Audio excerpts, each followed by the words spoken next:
السلام علیکم۔ آج میں جس نبی کا ذکر کرنے جا رہی ہوں وہ ایک ایسے نبی ہیں کہ جن کے لوگوں نے ان کے بعد انہی کے نام سے ایک مذہب نکال دیا اور وہ آج تک اسی مذہب پر قائم ہے۔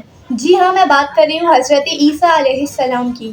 تو شروع کرتے ہیں the real life story of prophet Isa علیہ السلام۔ یہ کہانی ہے ایک ایسے نبی کی کہ جن کے نام پر ان کے لوگوں نے انہی کا ایک مذہب بنا دیا۔ یہ کہانی ہے ایک ایسے نبی کی کہ جن کو اللہ نے قرآن میں روح کہا ہے۔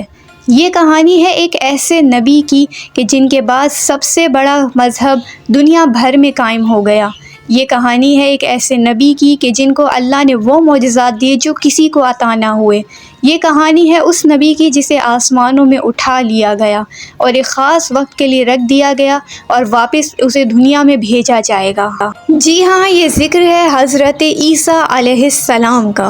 لیکن کیا وجہ تھی کہ ان کے لوگوں نے انہی کو قتل کرنے کا سوچا اور ان کے نام کا ایک مذہب بنا ڈالا؟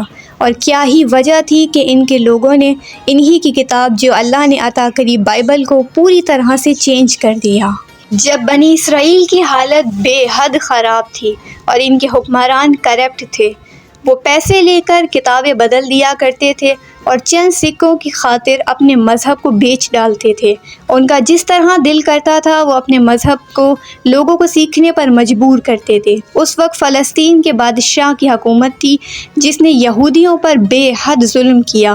وہ ان سے زبردستی ٹیکس لیتے تھے اور ان پر ظلم و ستم کیا کرتے تھے۔ بنی اسرائیل کی قوم نے اپنی کتابوں میں پڑھ رکھا تھا کہ ایک مسیحا آئے گا جو ان کو اس ظلم و ستم سے نجات دے گا۔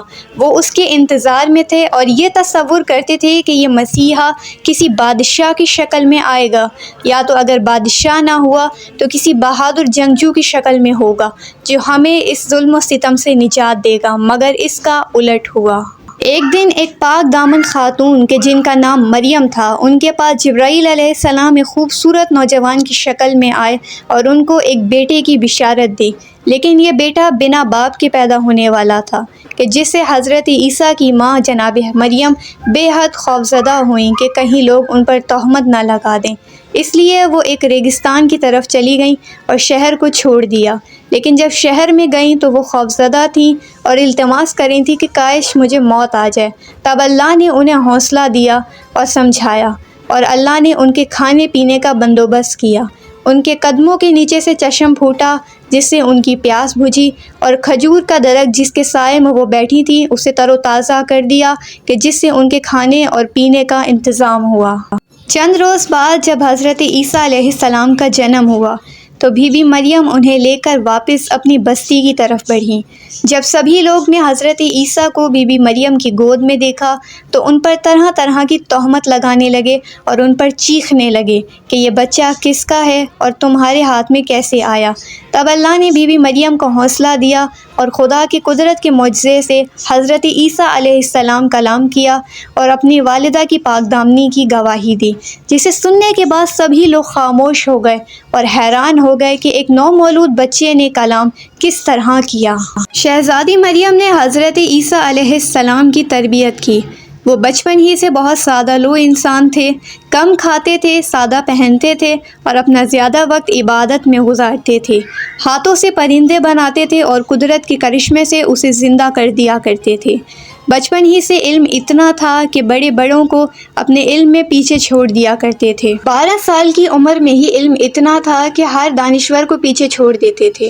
جب وہ جوان ہوئے تو انہوں نے اللہ کا پیغام لوگوں تک پہنچانا شروع کیا، وہی پیغام جو حضرت موسیٰ علیہ السلام دے کر گئے تھے، لیکن وہ اس وقت کے بادشاہوں نے اس حکم کو بدل دیا تھا اور لوگوں کو خدا سے دور کر دیا تھا۔ اسی پیغام کو حضرت عیسیٰ علیہ السلام آگے لے کر چلے اور لوگوں کو قدرت کے معجزے دکھانے لگے کہ شاید لوگ ایمان لے آئیں۔ وہ اپنے معجزوں سے اندھوں اور بہروں کو ٹھیک کر دیا کرتے تھے، مردوں کو دعا سے دوبارہ زندہ کر دیا کرتے تھے اور اپنے ہاتھوں سے پرندے بنا کر ان میں پھونک مار کر ان کو زندہ کر دیا کرتے تھے، اور یہاں تک کہ لوگوں کو یہ بھی بتاتے تھے کہ انہوں نے آج کیا کھایا اور کیا پیا اور وہ کیا کریں گے اور ان کے ساتھ کیا ہوگا۔ ان لوگوں نے حضرت عیسیٰ علیہ السلام سے کہا کہ اللہ سے دعا کرو ہمیں کھانا کھلائے۔ تب حضرت عیسیٰ علیہ السلام کی دعا سے آسمان سے طعام اترا اور ان سبھی قوم والوں کے لیے آیا جو ان سب نے کھایا۔ جس کے بعد حضرت عیسیٰ نے انہیں کہا کہ اب ایمان لے آؤ، اگر تم نے ایسا نہ کیا تو تم عذاب کی گرفت میں آ جاؤ گے۔ اس وقت کے بادشاہ نے سوچا کہ کچھ منصوبہ بنائے اور حضرت عیسیٰ علیہ السلام کو روکے، لیکن وہ خوفزدہ تھا کہ جس چیز سے اس نے لوگوں کو بے وقوف بنایا وہ حقیقت اس کی لوگوں کے آگے نہ کھل جائے۔ حضرت عیسیٰ علیہ السلام لوگوں کو کھل کر بتاتے تھے کہ یہ بادشاہ جو تمہارے حکمران ہیں تم سے رشوت لے کر تمہیں بے وقوف بناتے ہیں، مگر ان سب نے حق کو ٹھکرا کر دنیاوی آسائشات کو اپنا لیا۔ ایمان نہ لانے والی قوم پھر بھی حضرت عیسیٰ علیہ السلام سے ڈیمانڈ کرتی تھی کہ آپ ہمیں اور زیادہ معجزات دکھائیں، جس پر حضرت عیسیٰ علیہ السلام غصہ ہو گئے اور ان سے کہا کہ اب بھی تم ایمان نہیں لائے ہو کیونکہ میں نے تمہیں اللہ کی اتنی نشانیاں دکھا دی ہیں۔ یہودیوں کا یہ خیال تھا کہ جس مسیحا کی انتظار میں وہ لوگ بیٹھے ہیں وہ مسیحا کسی بادشاہ کی شکل میں ہوگا جس کے ساتھ اس کی 1000 سے زیادہ فوج ہوگی اور جو ان کو اس ظلم و ستم سے نجات دلوائے گا، جبکہ حضرت عیسیٰ علیہ السلام انہی کی طرح ایک انسان تھے اور ان سے بھی زیادہ سادگی سے زندگی بسر کیا کرتے تھے۔ وہیں دوسری طرف فلسطین کے بادشاہ کو اس بات کی خبر ہوئی کہ ایک انسان ہے کہ جو لوگوں کو اپنے دین کی طرف راغب کر رہا ہے جس سے اس کی حکومت کو خطرہ ہو سکتا ہے۔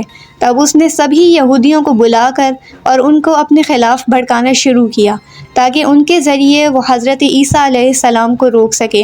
اس نے اس بات پر ان کو حضرت عیسیٰ علیہ السلام کے خلاف کیا کہ ایک شخص ہے جو بادشاہ بننے کا لالچ رکھتا ہے اور وہ چاہتا ہے کہ اس کی حکومت قائم ہو، اس لیے لوگوں کو طرح طرح کی باتوں پر اکسا رہا ہے۔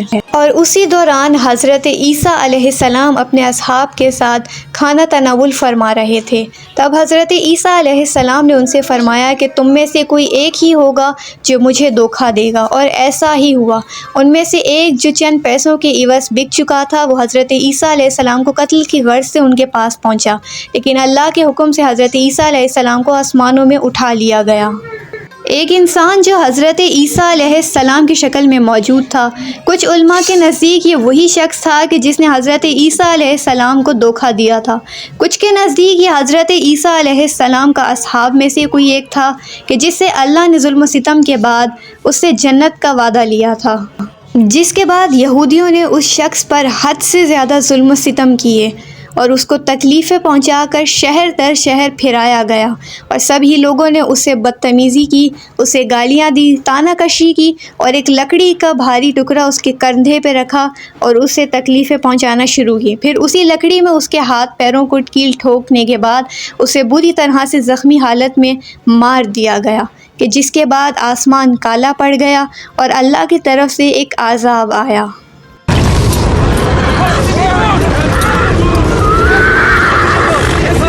یہ اللہ کی طرف سے ایک عذاب کی جھلک تھی، لیکن حضرت عیسیٰ علیہ السلام کو اللہ نے آسمانوں میں اٹھا لیا اور ایک خاص وقت کے لیے مقرر رکھا کہ جب دوبارہ اس دنیا میں آئیں گے۔ تو یہ ہے حضرت عیسیٰ علیہ السلام کی مکمل داستان جو آپ کے پیش نظر رہی۔ امید ہے یہ ویڈیو آپ کو پسند آئی ہوگی، اسے اپنے لوگوں کے ساتھ شیئر کرنا مت بھولیے گا۔ ملتے ہیں نیکسٹ ویڈیو میں، تب تک کے لیے اللہ حافظ۔